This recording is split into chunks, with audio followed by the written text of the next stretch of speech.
Assalamualaikum warahmatullahi wabarakatuh.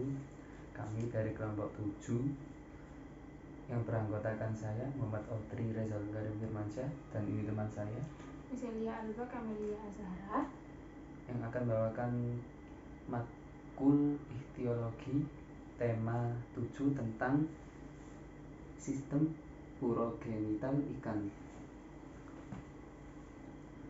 Pengertian: tempat bermuaranya saluran ginjal dan saluran kelamin yang berada tepat di belakang anus.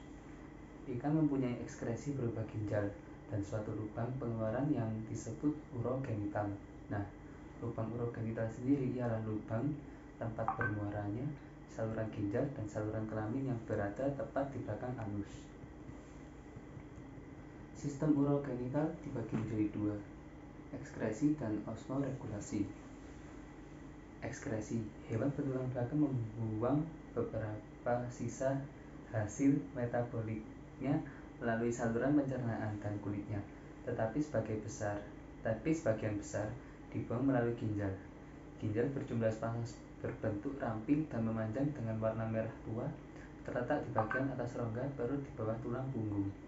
Hasil buangan berupa urin yang dihasilkan oleh ginjal dialirkan melalui sepasang ureter yang berjalan di pinggiran rongga badan sebelah dorsal menuju ke belakang ureter kiri dan kanan, bertemu di belakang menjadi kantong urin versi urinaria, dan organ ini urin dikeluarkan melalui uretrea yang pendek dan bermuara pada porus urogenital. Osmoregulasi: pengaturan terhadap tekanan osmotik cairan tubuh yang relatif konstan. Osmoregulasi hal yang menarik dan harus dihadapi oleh ikan dalam menyesuaikan hidupnya terhadap lingkungan adalah pengaturan keseimbangan antara air dan garam dalam jaringan tubuhnya. Oleh karena itu, dalam upaya beradaptasi dengan lingkungan tempat mereka hidup, ia harus mengatur keseimbangan air dan garam dalam jaringan tubuhnya agar tidak kekurangan atau kelebihan air. Pengaturan terhadap tekanan osmotik cairan tubuh yang relatif konstan adalah hal yang dibutuhkan ikan agar proses fisiologi di dalam tubuhnya berjalan normal. Pengaturan tersebut disebut dengan osmoregulasi. Organ yang berperan dalam proses osmoregulasi adalah ginjal, insang, kulit, membran mulut, dan beberapa organ khusus yang digunakan sebagai berbagai cara. Lalu organ reproduksi dibagi menjadi dua, yaitu organ reproduksi internal dan eksternal. Organ reproduksi internal adalah organ reproduksi yang menghasilkan sel kelamin yang disebut gonad. Sedangkan organ reproduksi eksternal adalah organ reproduksi yang berada di luar ruang tubuh.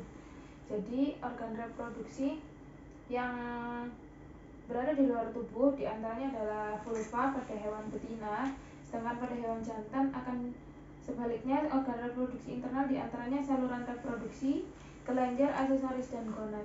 Gonad ikan meliputi ovarium dan pembuluhnya pada betina serta testis dan pembuluhnya pada jantan.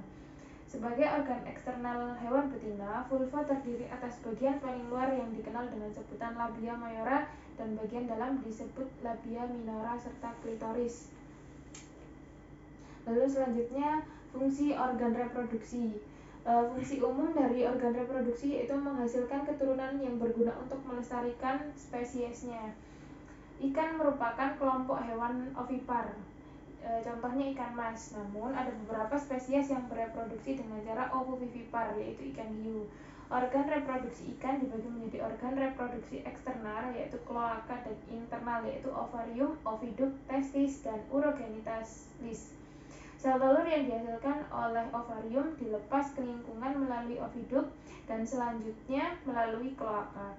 Bersamaan dengan itu, ikan jantan juga melepaskan spermatozoa dari testis yang disalurkan melalui urogenital yaitu saluran kemih dan saluran reproduksi jantan, dan keluar melalui kloaka sehingga terjadi fertilisasi di dalam air yaitu fertilisasi eksternal.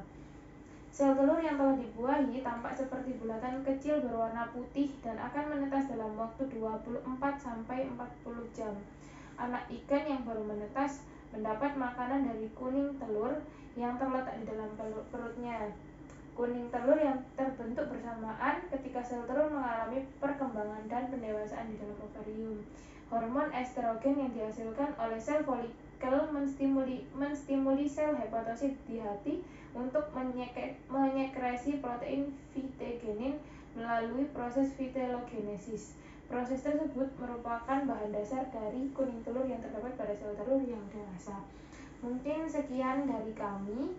Apabila ada kesalahan itu murni kesalahan dari kami, dan apabila ada kesempurnaan itu hanya milik Allah Subhanahu wa taala. Sekian dan terima kasih. Wassalamualaikum warahmatullahi wabarakatuh.